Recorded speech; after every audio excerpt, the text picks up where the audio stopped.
pernah saya review di YouTube channel saya. Dan itu pamparan banget bagi saya. Jadi kamu tuh terlalu sibuk ngurusin produk lain dan akhirnya lihat nih, ulah kamu. Saya kena marah habis-habis.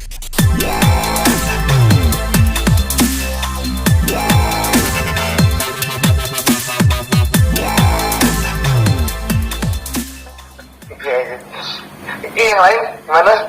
Mungkin ada yang tadi baru masuk juga. Oke dok, dokter Richard. Ini kan tadi dibilang dokter sudah bisa mengedukasi lagi. Mungkin sekarang rasanya lebih hati-hati dalam berbicara gitu nggak sih dok? Pasti ya. Saya sampai sekarang itu tidak buat story yang ada muka saya, masih tulisan ya, karena saya masih trauma banget sebenarnya ya. Saya masih trauma banget.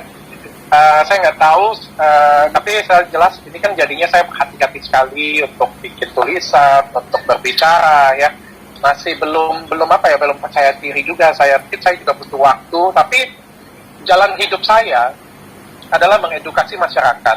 Saya pernah berhenti untuk edukasi masyarakat, tapi nggak bisa, ini panggilan hidup saya sih. Jadi saya pasti akan kembali untuk edukasi masyarakat, tapi mungkin perlu waktu dan pelan-pelan, karena kemarin itu benar-benar shocking banget.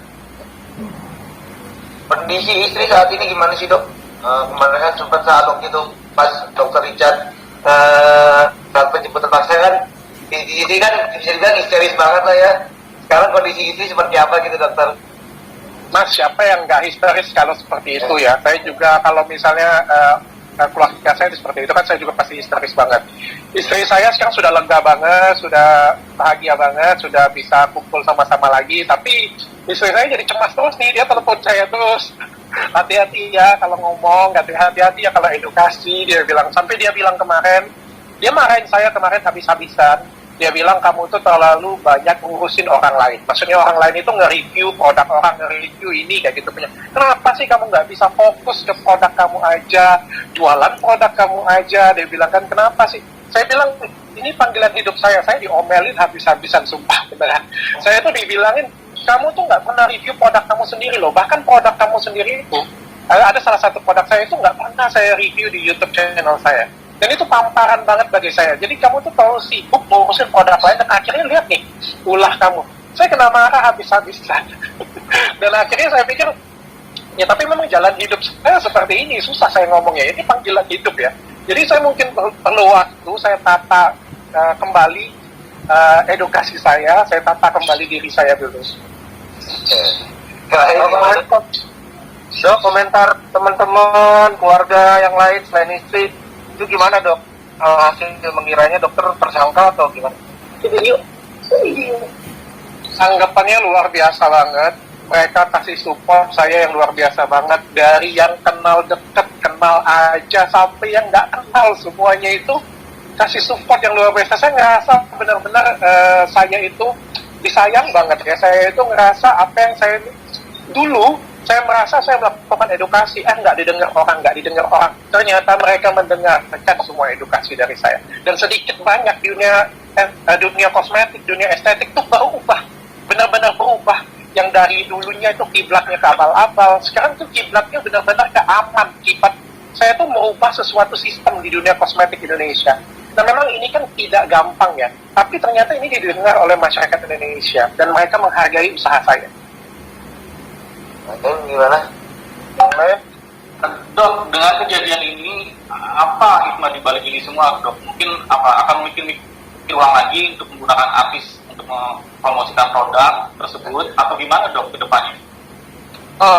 Saya kebetulan tidak pernah gunain artis ya. Jadi Athena ini sebenarnya nggak pernah gunain artis. Jadi kita hampir sekarang ini nggak punya brand ambassador, tidak punya artis yang kita tunjuk kayak gitu ya. Kita lebih ke selebgram lokal dan mengandalkan benar-benar ke produk, ke diri saya sendiri kayak gitu punya ya. Jadi kita nggak pakai artis, bukan promosi endorse besar-besaran di artis sih.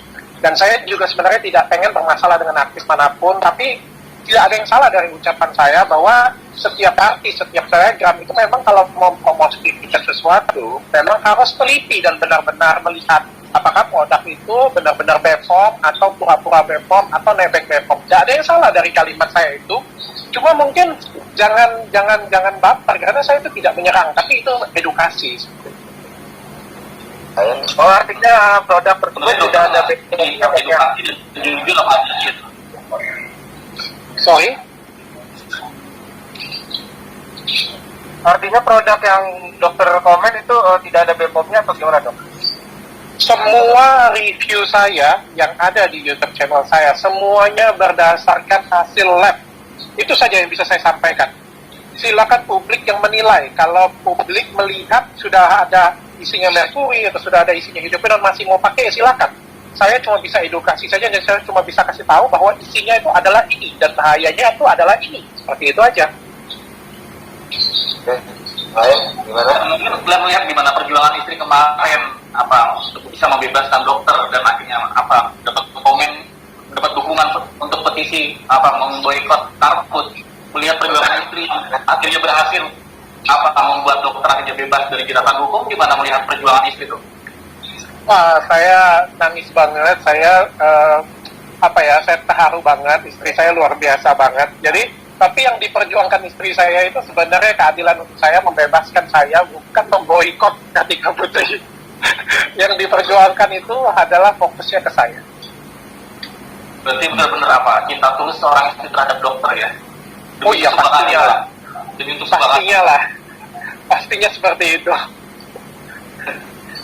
Iya, iya. Yang lain, penangguhan penahanan ini siapa yang penangguhnya, siapa ya, dok? Oh, saya nggak tahu. Semua diatur oleh pengacara saya. Saya pikir cukup ya, saya mau aktivitas lagi. mungkin terakhir dok, dari kejadian ini, apa hikmah dan pelajaran yang bisa dipetik bagi dokter sendiri dan bagi keluarga ke depannya agar ini kejadian ini tidak terulang kembali bagi dokter dan keluarga besar dokter? Ada banyak sekali pelajaran yang bisa dipetik dari kejadian serangkaian panjang permasalahan seperti ini. Tapi yang mungkin yang bisa saya sampaikan adalah setiap apa yang kita lakukan, setiap apa yang kita perjuangkan itu bukan sesuatu hal yang mudah. Apalagi kita memperjuangkan sesuatu hal yang besar, kita merubah sesuatu untuk jadi yang lebih baik, itu enggak seperti membalikan telapak tangan. Pasti ada sesuatu yang dikorbankan, tapi percayalah, saya melakukan ini dalam ketulusan hati. Saya melakukan ini tidak ada niat sedikit pun jahat.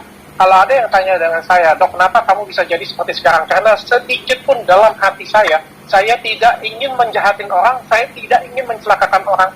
Justru saya ingin menyelamatkan orang lain.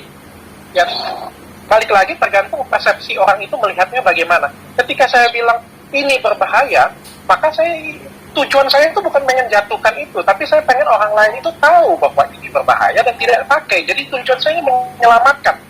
Mungkin beberapa orang yang lain menganggapnya berbeda, itu silakan terserah mereka. Tapi yang jelas setiap perjuangan itu butuh waktu, butuh effort dan tenaga yang luar biasa. Dan setiap perjuangan itu butuh ada pengorbanan. Dan saya sampai detik ini, sampai posisi seperti sekarang, saya tidak merasa saya memang benar sih apa yang saya rasakan, rasanya nggak enak ditangkap seperti itu, nggak enak sekali lah mas sebenarnya. Dipanggil polisi aja rasanya itu nggak enak banget. Tapi saya anggap ini adalah bagian perjuangan untuk merubah Indonesia, untuk merubah kosmetik Indonesia jadi lebih baik. Seperti itu.